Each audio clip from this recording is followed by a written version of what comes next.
Lucy Torres isinugod sa ospital. Richard Gomez humihingi ng dasal para sa kanyang asawa.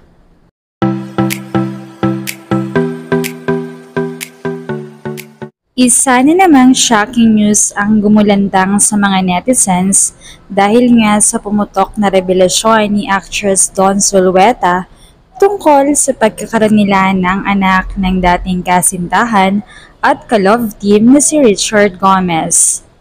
Talaga namang marami ang nashock sa pag-amin na ito ni Dawn.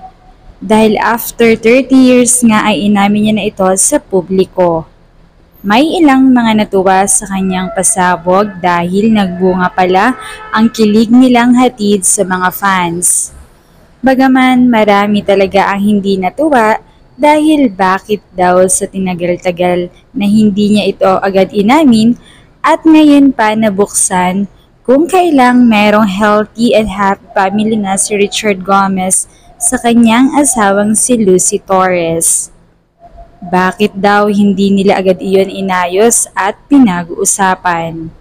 Pagbabahagi naman ni Dawn ay wala siyang kahit anong pakay. Ang gusto lang niya ay makilala na ng publiko ang naging anak nila ni Richard. Samantala, dahil nga rito ay hindi na kinaya ni Lucy ang nalaman. Ilang araw daw itong hindi makakain at hindi makatulog. Nagkulong sa kwarto at iyak lamang ng iyak. Walang kinakausap at patuloy lang sa pagdaramdam. Pakiramdam daw nito ay nabali lahat ng pagtitiwala niya. Matatandaan kasing pinayagan niya muling magkatrabaho ang dalawang mag-ex kahit alam niya na nagkaroon ito ng malalim na pagtitinginan. Ang anak nilang si Juliana at driver ang kasama nitong isinugod sa ospital. Ayon sa source ay kritikal ang lagay nito at kailangan ng mahaba at agarang gamutan upang gumaling agad. Marami naman ang nalungkot sa nangyaring ito dahil akala nila ay almost perfect na ang family ng pamilya Gomez, pero heto sila ngayon at humaharap sa isang malaking issue. Samantala ay abot naman ang panawagan ni Richard ng mga dasal mula sa fans dahil talagang ito ang kailangan nila ngayon.